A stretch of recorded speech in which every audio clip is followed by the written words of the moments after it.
कहते हैं इश्क इंसान से वो काम करवा देता है जो तर्क, समझ और ताजुर्बा सबको पीछे छोड़ दे। और इसी इश्क ने जन्म दिया दुनिया की सबसे हसीन इमारत को, ताजमहल को। लेकिन क्या आपको पता है कि इस सफेद संगमरमर के नीचे ऐसे ऐसे राज दफन हैं जो सदियों से इतिहास की किताबों में जगह नहीं पा सके? क्या शाहजहां ने इसे सच में सिर्फ मोहब्बत के लिए बनवाया था, या ताजमहल की दीवारों में कुछ और ही कहानी छिपी है? यमुना के पानी में लहराता ताज शांत, स्थिर, चमकता हुआ, लेकिन इस शांति के पीछे 22 साल का संघर्ष छुपा है। 20,000 से ज्यादा मजदूर दिन रात, गर्मी सर्दी, आंधी बारिश में काम करते रहे। संगमरमर की परतों के नीचे उनकी चीखें, उनका पसीना और कई बार उनकी आखिरी सांसें भी दफन हो चुकी है। साल 1631, दुनिया का सबसे शक्तिशाली बादशाह शाहजहां, लेकिन सत्ता के बीच उसका दिल एक ही दर्द से भरा हुआ, मुमताज महल की मौत। कहते हैं मुमताज की मौत के बाद शाहजहां ने कई दिनों तक खाना नहीं खाया, रातों को नींद नहीं आई। किले की छत पर खड़े होकर वो सिर्फ एक ही बात कहता, मैं ऐसी इमारत बनवाऊंगा जिसे दुनिया सदियों तक याद रखेगी। और बस यहीं से शुरू होती है ताजमहल की जन्म कहानी। आगरा के बाजारों में अचानक हलचल बढ़ने लगी। हर तरफ बस एक ही खबर, शाहजहां एक ऐसा मकबरा बनवा रहे हैं जो दुनिया ने कभी नहीं देखा। देश विदेश के कारीगर बुलाए गए, ईरान से नक्काशी के उस्ताद, तुर्की से गुंबद बनाने वाले, राजस्थान से संगमरमर तराशने वाले और हिंदुस्तान के हर कोने से मजदूर। भोर होते ही मजदूर कतारों में निकलते, कंधों पर औजार, चेहरों पर उम्मीद, और आगे क्या होने वाला है इसका अंदाजा किसी को नहीं। ताजमहल की नींव बनाना इतिहास के सबसे मुश्किल कामों में से एक था। यमुना किनारे की मिट्टी नरम थी, सैकड़ों विशाल गड्ढे खोदे गए, उनमें लकड़ी के मोटे मोटे खंभे गाड़े गए। रात भर हथौड़ों की आवाजें गूंजती। कुछ मजदूर थकावट से गिरते, कुछ बेहोश होकर वहीं पड़े रह जाते, कुछ यमुना के पानी में गिरकर खो जाते। लेकिन काम रुकता नहीं था। मकराना से आगरा तक का सफर आज के ट्रकों से नहीं होता था। उस समय संगमरमर के बड़े बड़े पत्थर हाथियों, बैलों और कभी कभी सैकड़ों मजदूरों के कंधों पर उठाकर लाए जाते। रात के अंधेरे में लंबी सड़क पर जलती मशालें दिखाई देती, जैसे कोई रहस्यमयी जुलूस आगरा किले की ओर बढ़ रहा हो। ताजमहल के हर कोने पर बारीक नक्काशी, इतनी बारीक कि आज भी मशीनें इसे सटीकता से कॉपी नहीं कर पाती। लाल, नीले,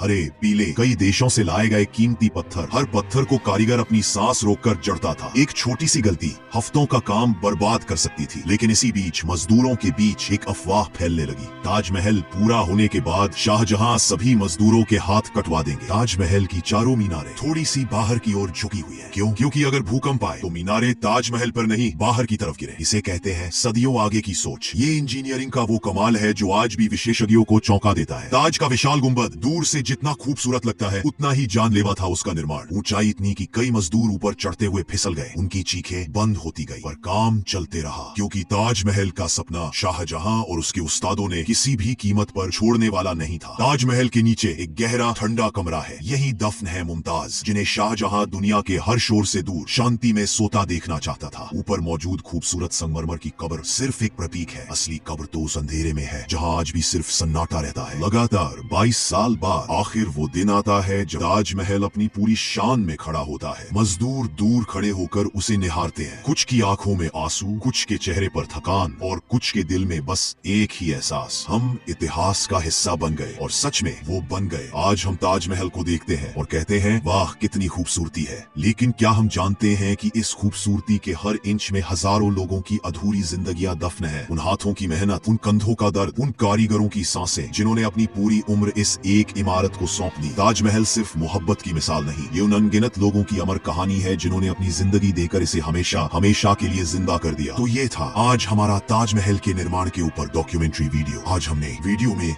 जो कुछ भी कहा है उसके लिए इंटरनेट के ऊपर उपलब्ध जानकारी का इस्तेमाल किया है। ऐसे वीडियो बनाने के लिए बहुत समय, बहुत रिसर्च और बहुत मेहनत लगती है। अगर आप भारतवासी हैं तो वीडियो को लाइक कीजिए। अगर आपने कभी ताजमहल को अपनी आंखों से देखा है तो कमेंट में बताइए। अगर आपने अभी तक अपने जीवन में ताजमहल को नहीं देखा तो जरूर देखिए, ये बहुत ही खूबसूरत इमारत है।